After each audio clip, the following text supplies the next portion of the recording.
Hello champions, welcome back to my YouTube channel. कैसे हो आप सब? आज हम पढ़ेंगे ब्लड सेल्स का एक इंपॉर्टेंट सेल, उसका नाम है white blood cell. Before moving on to the topics, now imagine अगर आपकी बॉडी से एक दिन के लिए सारे WBC गायब हो जाएं, एक छोटा सा बैक्टीरिया, एक सिंपल सा वायर और एक नॉर्मल फंगल इन्फेक्शन आपकी बॉडी को सीरियसली डेंजर में डाल सकते हैं, क्योंकि हमारी बॉडी के असली सोल्जर्स होते हैं WBC। और आज की क्लास के बाद आप WBC का क्लासिफिकेशन, फंक्शंस और परसेंटेज कभी नहीं भूलोगे। इससे पहले समझते हैं WBC आखिर होते क्या हैं। लिसन स्टूडेंट्स, WBC को हम ल्यूकोसाइट्स भी कहते हैं। WBC को हम ल्यूकोसाइट्स भी कहते हैं। ये ब्लड के फॉर्म एलिमेंट्स का एक इंपॉर्टेंट पार्ट है। आरबीसी की तरह इनका काम ऑक्सीजन ट्रांसपोर्ट करने का नहीं है। Let me clear you, RBC की तरह इनका काम ऑक्सीजन ट्रांसपोर्ट करने का बच्चों नहीं है। इनका मेन फंक्शन होता है बॉडी को इन्फेक्शन से बचाना, बॉडी को फॉरेन पार्टिकल, फॉरेन एजेंट की एंट्री से बचाना, किसी भी फॉरेन पार्टिकल के अगेंस्ट फाइट करना, यानी बैक्टीरिया, वायरस, फंगस, किसी भी फॉरेन पार्टिकल के अगेंस्ट डिशम करना। सेकेंड पॉइंट, ये कलरलेस होते हैं। क्यों कलरलेस होते हैं? क्योंकि इनके अंदर हीमोग्लोबिन होता है, इसलिए इनका कलर ट्रांसपेरेंट होता है। Second point clear. Third point, WBC cells are nucleated. WBC cells के अंदर न्यूक्लियस प्रेजेंट होता है। देखो, मैच्योर स्टेज में रेड ब्लड सेल के अंदर न्यूक्लियस एब्सेंट होता है, लेकिन WBC में ऐसा नहीं होता है। WBC के अंदर न्यूक्लियस प्रेजेंट होता है। न्यूक्लियस की शेप की बेसिस पर ही इनका आइडेंटिफिकेशन होता है। Fourth point is 1 millimetre cube में अप्रोक्सीमेटली 6000 to 8000 WBC प्रेजेंट होता है। And the most important point, इनका लाइफ स्पैन बहुत कम होता है, हार्डली 6 to 10 डेज होता है, इससे ज्यादा नहीं होता। नाउ द क्वेश्चन इज, क्या सारे WBC एक जैसे होते हैं?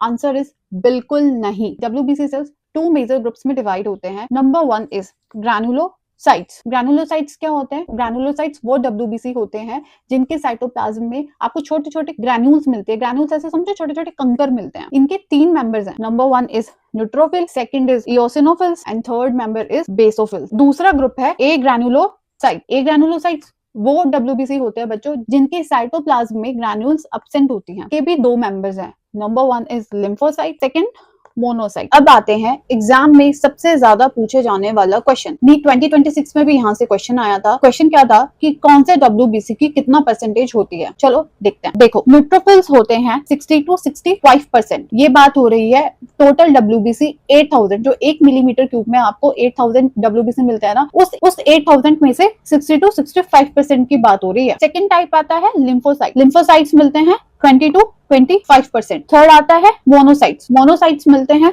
6 to 8%। Fourth is eosinophils. Eosinophils मिलते हैं 2 to 3%। And the last is basophils, सबसे least abundant cell out of 8000 WBC। Basophils होते हैं ओनली 0.5 to 1%। सबसे ज्यादा कौन से मिलते हैं? न्यूट्रोफिल्स। सबसे लीस्ट मिलते हैं बेसोफिल्स। इसे याद रखने की ट्रिक है, नीतू के 60 सोल्जर्स, लालू के 20 गार्ड्स, मोनू के 6 पुलिस ऑफिसर्स, ईशू के 2 फाइटर्स एंड द बंटी के सिर्फ हाफ सोल्जर्स। ये सारे कहां पहुंचे? जंतर मंतर पर स्टूडेंट्स के लिए प्रोटेस्ट करना है, उन्हें सिक्योरिटी प्रोवाइड करना है। इस ट्रिक को याद कर लो, कभी भी WBC का टाइप और उसकी परसेंटेज नहीं भूलोगे। अब सबसे इंपॉर्टेंट क्वेश्चन आप सबके माइंड में आ रहा होगा, अरे यार इतने सारे टाइप्स ऑफ WBC हैं क्यों? इनका काम क्या है? Wait, let me tell you. ऐसा मत सोचना बिल्कुल भी कि भाई इन सब का एक ही काम होगा। नहीं नहीं, हर टाइप ऑफ WBC का अलग अलग फंक्शन है। भाई सब एक तरह की सिक्योरिटी में थोड़ी ना खड़े हो जाएंगे, अलग अलग तरीके से दुश्मन से आपको बचाते हैं हर type of WBC। Let's study किसका क्या काम है। देखो, सबसे पहली बात आती है न्यूट्रोफिल्स और मोनोसाइट्स। न्यूट्रोफिल्स एंड मोनोसाइट्स दोनों का एक ही काम है, फैगोसाइटोसिस। दोनों का फंक्शन क्या है?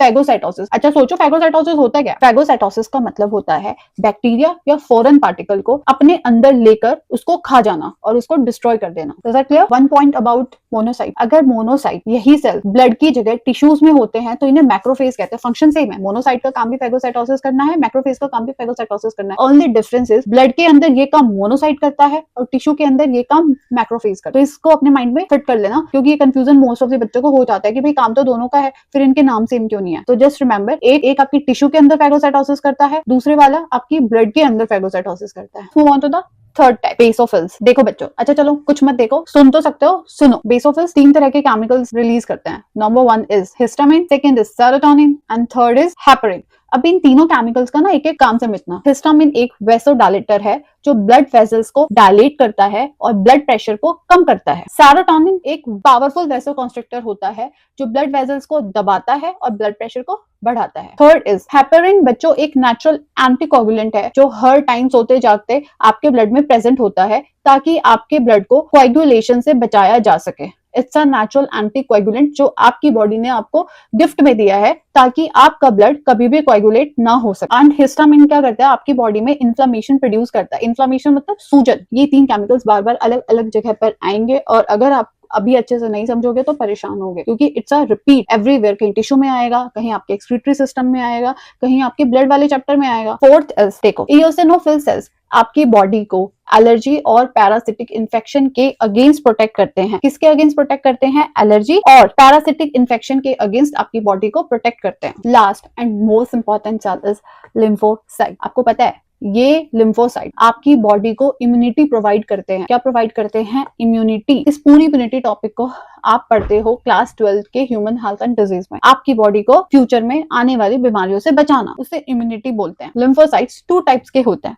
एक होते हैं टी सेल, एक होते हैं बी सेल। बी सेल तो बच्चों एंटीबॉडीज बनाते हैं। क्या बनाते हैं? एंटीबॉडीज। और टी सेल्स इन्फेक्टेड सेल को डिस्ट्रॉय करते हैं और इम्यूनिटी प्रोवाइड करते हैं। WBC से जो सेकंड टाइप ऑफ क्वेश्चन सबसे ज्यादा अभी तक पूछा गया है, एम्स एग्जाम में भी आया है, वो है एनसीईआरटी की ये वाली टेबल, जहां पर आपको सभी टाइप्स ऑफ WBC का इमेज बनाकर दी है कि वो कैसे दिखते हैं जब आप उन्हें माइक्रोस्कोप के नीचे देखते हो। तो आपको इन्हें आइडेंटिफाई करना आना चाहिए। एग्जाम में हो सकता है कि कोई एक इमेज देके पूछ ले कि बताओ ये कौन सा टाइप ऑफ WBC है ना, आ सकता है ना। तो चलो समझते हैं इन्हें आइडेंटिफाई कैसे करते हैं। मेरे साथ इस इमेज को देखते चलना। देखो एनसीईआरटी वाली इमेज में थोड़ा कम समझ में आता है, तो मैंने उसे एनहांस करके 3D में जस्ट उसके ऊपर ही बनाया ताकि आप विजुअलाइज कर सको और एग्जाम में ना भूलो, क्योंकि अच्छे से देखोगे तभी तो यहाँ पे भेजे में याद रहेगा ना। अगर एनसीईआरटी की इस डायग्राम को तो कोई पढ़ ही नहीं पाता, बस रट्टे मारता है, इतनी लॉब्स होते हैं, ये साइज होता है, ये फलाना ढिंगाना, बट मैं आपको बिल्कुल परमानेंटली आपके इस खोपड़े में फिट करवा दूंगी। फर्स्ट डायग्राम है इओसिनोफिल का। देखो इओसिनोफिल का न्यूक्लियस बाइलॉब्ड होता है। कैसा होता है? बाइलॉब्ड। बाइ का मतलब क्या होता है? 2। लॉब का मतलब क्या होते हैं? 2 लॉब्स प्रेजेंट है। देखो डायग्राम में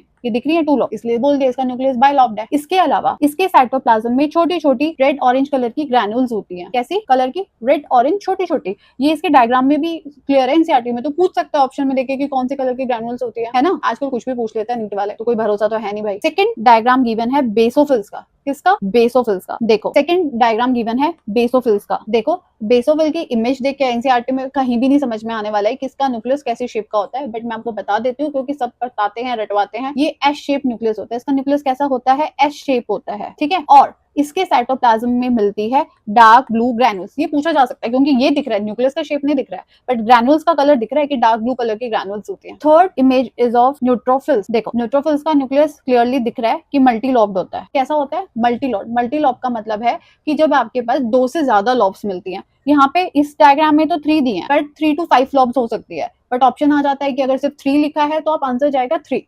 अगर 3 to 5 दिया है तो answer will be 3 to 5 lobe. तो याद रखना न्यूट्रोफिल्स का न्यूक्लियस कैसा होता है? मल्टी लॉब्ड होता है। कैसा होता है? Multi lobed. Next cell images of monocyte. किसकी दी हुई है बच्चों? मोनोसाइट। तो मोनोसाइट के न्यूक्लियस का शेप है किडनी शेप। आप इसको किडनी बोलो, आप इसको बी शेप बोलो। किडनी और राजमा का शेप तो एक जैसा ही होता है, तो ऑप्शन में आपको किडनी शेप भी मिल सकता है और आपको बी शेप भी मिल सकता है। दोनों ही ऑप्शन करेक्ट होंगे। Next and the last is lymphocytes. देखो बच्चों, चाहे टी लिम्फोसाइट हो चाहे बी लिम्फोसाइट है, तो एक ही बने, तो एक ही सेल से 2 टाइप्स है ना, तो दोनों का न्यूक्लियस सेम होता है, राउंड एंड लार्ज। कैसा होता है? राउंड एंड लार्ज, बहुत बड़ा होता है। एक ही सेल के 2 पार्ट है। तो मैं आपको एक बार फिर से रिवाइज करवा रही हूँ, प्लीज लिसन केयरफुली अगेन। देखो इओसिनोफिल्स का न्यूक्लियस होता है bilobe plus orange and red granules होती हैं। Second is neutrophils. न्यूट्रोफिल का न्यूक्लियस होता है मल्टी लॉब, 3 to 5 लॉब्स होती हैं। बेसोफिल का न्यूक्लियस होता है S shape nucleus plus dark blue granules होती हैं। Fourth is monocyte. मोनोसाइट का न्यूक्लियस होता है किडनी शेप या बी शेप, और सबसे बड़ा WBC मोनोसाइट ही होता है। Last is lymphocyte.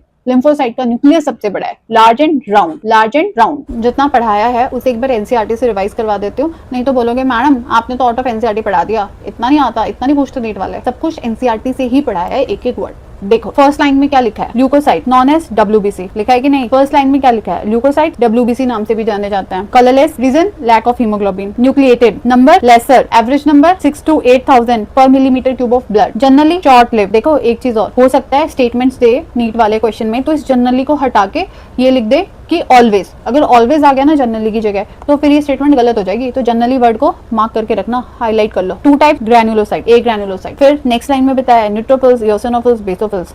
ग्रैन्युलोसाइट्स के टाइप्स हैं। फिर बताया है लिम्फोसाइट्स और मोनोसाइट एक ग्रैन्युलोसाइट्स हैं। फिर वही बातें, न्यूट्रोफिल्स सबसे ज्यादा होते हैं 60 to 65%, बेसोफिल्स सबसे कम होते हैं 0.5 to 1%। न्यूट्रोफिल्स एंड मोनोसाइट का परसेंटेज दिया है और उनका फंक्शन बताया कि डिस्ट्रॉय करते हैं फॉरेन ऑर्गेनिजम्स को जो आपकी बॉडी में एंटर कर रहे हैं। नेक्स्ट लाइन बोलते हैं कि बेसोफिल सिक्रीट करता है 3 chemicals, histamine, serotonin, heparin. Function क्या है? इन्फ्लेमेटरी रिएक्शंस में इन्वॉल्व होते हैं। इओसिनोफिल्स 2 to 3% इन्फेक्शंस को रेजिस्ट करते हैं, इन्फेक्शन से बॉडी को बचाते हैं और एसोसिएटेड होते हैं एलर्जिक रिएक्शन, मतलब रिस्पॉन्सिबल होते हैं एलर्जिक रिएक्शंस के लिए। फिर दिया है लिम्फोसाइट 20 to 25%, दो तरह के होते हैं, बी एंड टी, और दोनों का फंक्शन लिख के दिया हुआ है, responsible for immune responses of the body. तो मैंने आपको जितना पढ़ाया ना बच्चों, वो एक लाइन एनसीईआरटी की ही पढ़ाई है, ठीक है? ओके, के लिए जितना आपको अभी तक पढ़ाया, जब भी रिवाइज करने बैठो कि छोटू सी टेबल से आपका काम बन जाए, राइट डॉक्टर्स? तो टेल मी, आज हमने क्या सीखा? सबसे पहले हमने पढ़ा डब्ल्यूबीसी क्या होते हैं, उनका क्लासिफिकेशन पढ़ा। थर्ड नंबर पे उनका परसेंटेज पढ़ा। फोर्थ नंबर पे इजी निमोनिक्स पढ़ी, उन परसेंटेज को और टाइप ऑफ डब्ल्यूबीसी को याद करने के लिए।